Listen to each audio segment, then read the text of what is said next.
don't normally build cars from scratch. We need to go fast.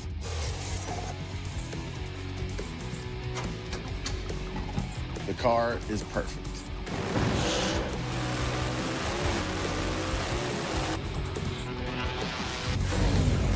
For years, fans watched Big Chief rule the streets, lead the 405, and become one of the most recognizable figures in American street racing. His life seemed to play out in front of cameras, race after race, season after season, and fans thought they had a front-row seat to what's happening in his life. But beyond the spotlight was a private world that few people ever got to see.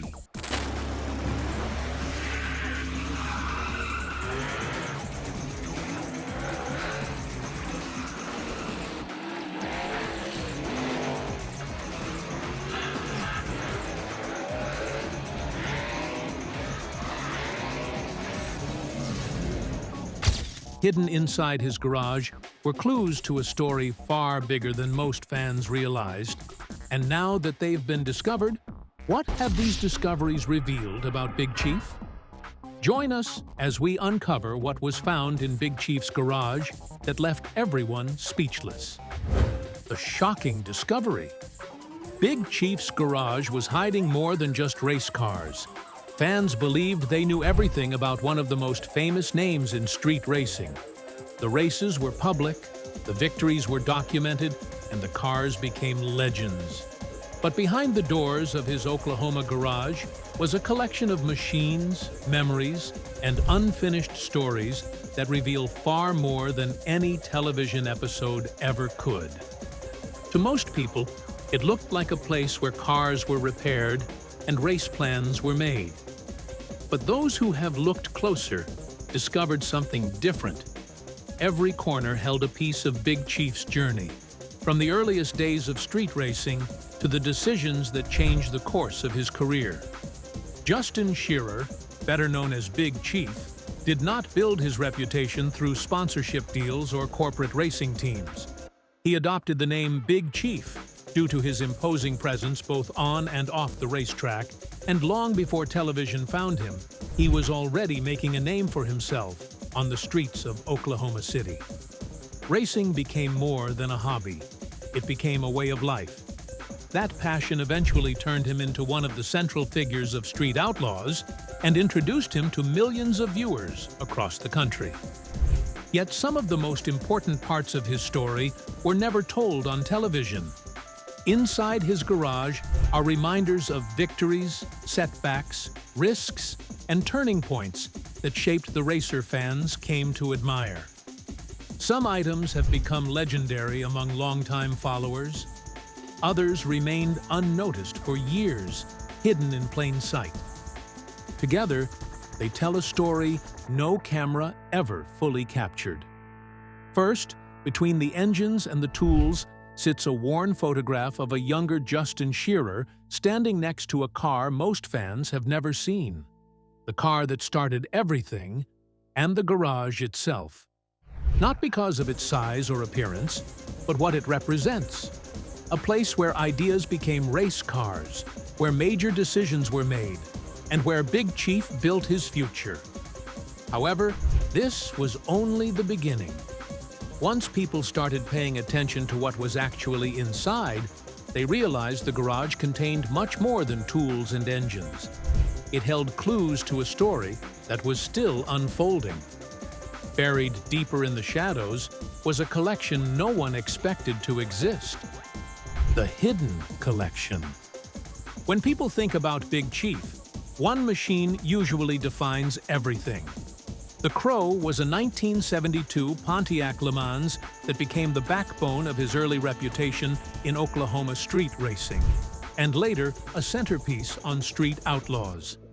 He purchased the car when he was just 16 years old and drove it as a daily street machine long before it was transformed. That car was not just a build, but the reference point most fans used to measure everything else in his garage. Nevertheless, the full picture inside his workshop was far wider than that single car.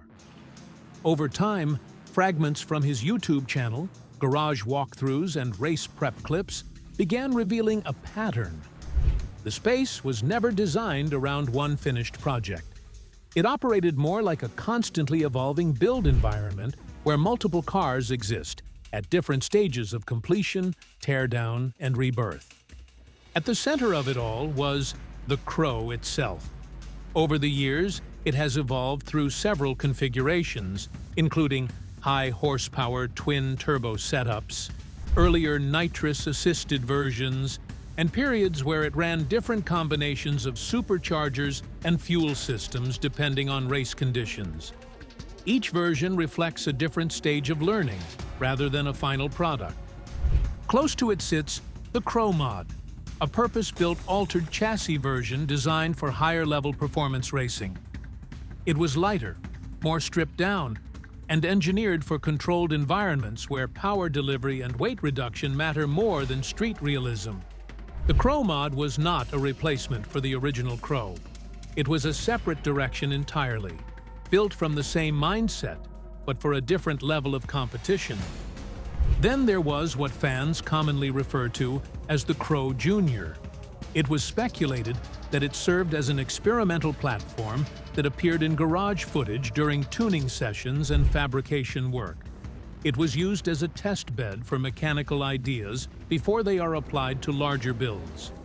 Components like suspension geometry changes, turbo configurations, and drivetrain adjustments were often trialed in this type of setup first, where failure is less costly and adjustments can be made quickly.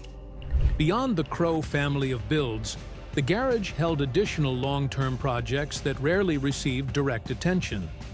One of them was a Chevrolet-based project often referred to as the Heavy Chevy project. It has appeared in stripped-down form during rebuild stages, with exposed chassis work, partial body removal, and engine mock-ups sitting on stands nearby. It was not treated as a showpiece, but as a working frame for testing mechanical direction over time. Another recurring presence in the garage is a G-body-style Malibu platform. It has been seen in different states of assembly across multiple videos, sometimes as a bare chassis, other times with partial drivetrain installation. Its role appears to be flexible, shifting between drivetrain testing, suspension evaluation, and powertrain fitment trials, depending on what stage of development it is in. Alongside these cars, the technical environment inside the garage was constantly active. Engines are rarely static displays. Big block Chevrolet combinations, LS-based twin-turbo setups, and various displacement builds have been seen in different phases of assembly. Transmission systems like TH400 and Power Glide units also appear regularly during rebuild cycles, often mounted on stands or positioned for direct integration testing.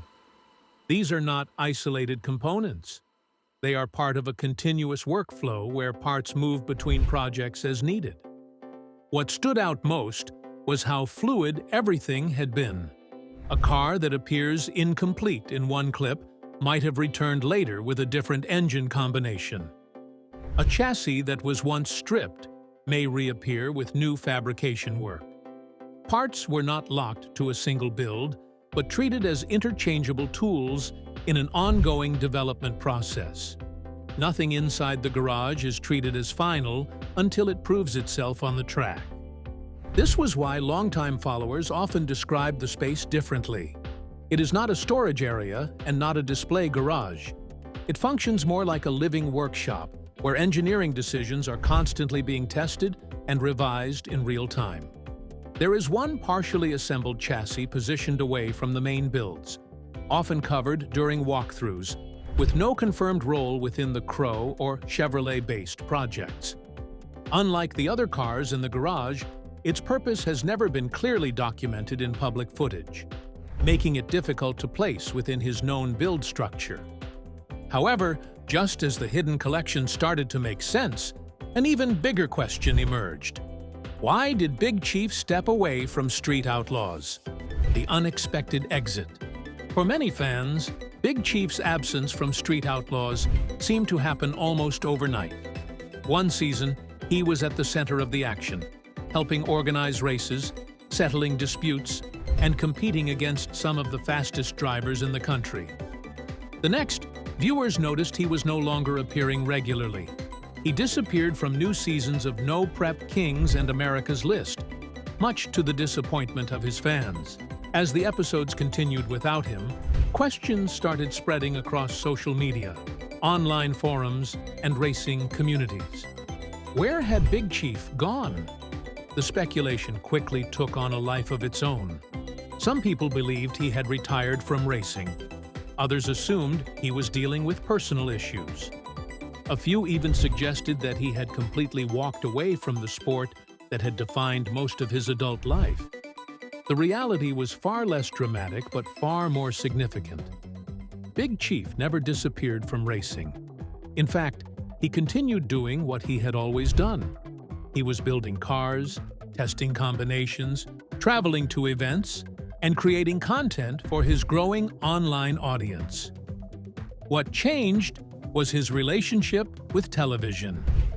As Street Outlaws became increasingly popular, the production surrounding the show grew larger. New formats were introduced, fresh storylines were developed, and more racers entered the spotlight. While the series continued attracting viewers, some longtime fans noticed that the atmosphere felt different from the early years that helped build its reputation. Big Chief eventually spoke about some of these issues through interviews and content shared on his own platforms. According to his comments, disagreements began emerging over the direction of certain racing formats and how some competitions were being organized.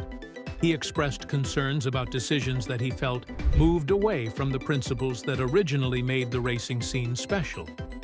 For years, Big Chief had been viewed as one of the strongest defenders of street racing's traditional culture. His reputation was built on fairness and respect among competitors. So, as changes occurred, he found himself increasingly uncomfortable with certain aspects of the environment surrounding the show. He pointed out that he disagreed with the Race Your Way policy, which dictates that winners from selected pre-season racers would be chosen to participate in the show. Rather than publicly attacking anyone or creating controversy, he took a different approach. He stepped back. That decision surprised many viewers because it went against what normally happens in reality television. Public feuds generate headlines. Arguments attract attention. Dramatic exits create publicity. Big Chief largely avoided all of that. Instead, he returned his focus to the things that mattered most to him. Looking back, his departure from Street Outlaws was not really a disappearance at all. It was a decision to move away from one chapter and focus on another. Yet leaving the show did not mean leaving competition behind. If anything, it opened the door to new opportunities, new challenges, and new rivalries that would continue shaping his story. Because even after stepping away from television, Big Chief remained one of the most talked about figures in street racing. And wherever competition exists, rivalries are never far behind. Everything that followed only started to make sense once the rivalries that shaped it all were brought into focus. The rivalries that changed everything. Street racing has always been built on competition. Fast cars may attract attention, but rivalries are what people remember. They create anticipation, fuel debates, and push racers to improve. Throughout his career, Big Chief found himself at the center of some of the most talked about matchups in modern street racing, and many of them helped shape both his reputation and the direction of his career. Long before television audiences knew his name, Big Chief was competing against some of the toughest racers in Oklahoma. The local racing scene was fiercely competitive, and respect had to be earned one race at a time. Every victory brought new challenges, and every loss created motivation to come back stronger. That environment helped transform him from an enthusiastic racer into one of the most recognized figures in the sport. As Street Outlaws grew in popularity, those rivalries became visible to millions of viewers. Fans watched racers battle not only for wins, but also for pride, rankings, and status within the community. Some competitors became close friends off the track. Others developed tensions that lasted for years. One of the most talked about rivalries involved Big Chief and Murder Nova, two Oklahoma racers, two completely different styles, competing for the same top spots on the 405 list. Their matchups were never just about speed. They were about two different philosophies of what made a race car truly fast. The two traded razor-close wins in the 405 and constantly pushed each other for the top spot. Their rivalry extended beyond local rankings into major no-prep and special events like Outlaw Armageddon, where they regularly clashed with top competitors from across the country. Nevertheless, because rankings determined who held the top spots, every challenge carried consequences. Drivers spent countless hours preparing their cars for races that could dramatically change their standing overnight. The pressure was intense. A single mistake could erase months of preparation, and a single victory could elevate a racer's reputation across the country. What made these rivalries unique was that they rarely revolved around personal hatred. Most competitors shared the same passion for racing. They respected the effort required to build competitive cars and understood the risks that came with every run. The conflict usually came from the desire to prove who had the faster machine and who had made the better decisions in the garage. Big Chief often found himself in the middle of those battles because of his role within the racing community. As one of the most influential figures on the scene, his opinions carried weight. His decisions affected rankings, race arrangements, and sometimes the direction of major events. That visibility brought both admiration and criticism. Supporters praised his commitment to fairness and his willingness to defend what he believed was right. Critics occasionally questioned his decisions or disagreed with his perspective. In a competitive environment, pleasing everyone was impossible. Even after stepping away from Street Outlaws, discussions about old rivalries never completely disappeared. The interesting thing was that many of those rivalries ultimately pushed Big Chief forward. Competitions forced him to improve his cars. It encouraged him to test new ideas. It motivated him to keep learning when others might have become comfortable. Without those challenges, some of his greatest accomplishments might never have happened. However, beyond those rivalries, there were plans forming quietly in the background, ones that were never meant to be obvious. The shift in plans. For someone who spent years in front of television cameras, Big Chief has become harder to read. Since stepping away from Street Outlaws, he has not followed the usual pattern of public racing figures who stay tied to fixed schedules, production announcements, or network-driven storylines. Instead, his activity now follows a more private rhythm. Projects appear when they are ready, not when they are announced.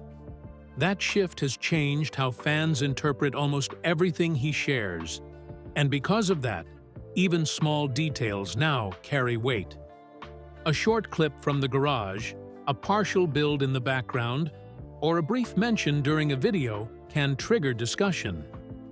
People try to connect the dots, but there is no official roadmap to follow. What exists instead is a pattern of consistent building, testing, and adjusting, done on his own terms. The clearest part of his direction is that he has not narrowed his focus. If anything, it has widened. His foundation was big tire street racing, built through years of competition on the Oklahoma scene and later on television. But his more recent work suggests he is not locked into a single format anymore. Different combinations, lighter setups, and varied race conditions have all appeared across his projects. These are not presented as final statements. They look more like ongoing experiments, each one testing a different limit. His new workshop, 187 Customs, also remains active, where he does his custom auto building. His online presence played a major role in that shift. Instead of relying on television production, He now communicates directly through videos and updates. The format is less controlled, but also more immediate. Viewers see what is happening without a scripted structure guiding every moment. A build can fail on camera, pause for weeks, or change direction entirely. And that process becomes part of the story rather than something edited out. This has created a different kind of connection with his audience. People are no longer watching a finished narrative. They are watching decisions being made in real time. The people around him have also become part of that structure. His partnership with Jackie is not framed as a side detail anymore. It is part of how his current projects function day to day. Travel, filming, garage work, and event attendance all overlap in a way that supports both personal and technical sides of his work. It is less about presentation and more about continuity, where the same environment that produces content also produces builds. He also participates in other races like the Daily Driver event, the Cash Days RC, and the RC car racing. At that point, he seemed to be more focused on his YouTube channel, Midwest Street Cars, where he shows the making of a new car. He is also busy taking care of his children and spending time with his girlfriend, Jackie, who is also a cast member of Street Outlaws. Together, they documented road trips, garage projects, race preparation, and everyday moments that television rarely had time to capture. Everything connected to something else, even if it was not immediately visible. That is why trying to define Big Chief's next move is difficult. The process is already in motion. What remains most consistent is the underlying pattern. Big Chief is still building, but not toward a single fixed outcome. The work was ongoing, shaped by experience rather than announcement. Each project becomes a reference point for the next, and each decision feeds into something larger over time. That is what makes this stage different from the years that came before it. The spotlight no longer defines the structure of his work. The garage does, and within that space, nothing is final yet. Which discovery inside Big Chief's garage surprised you the most? What do you think Big Chief's next big project or move will be?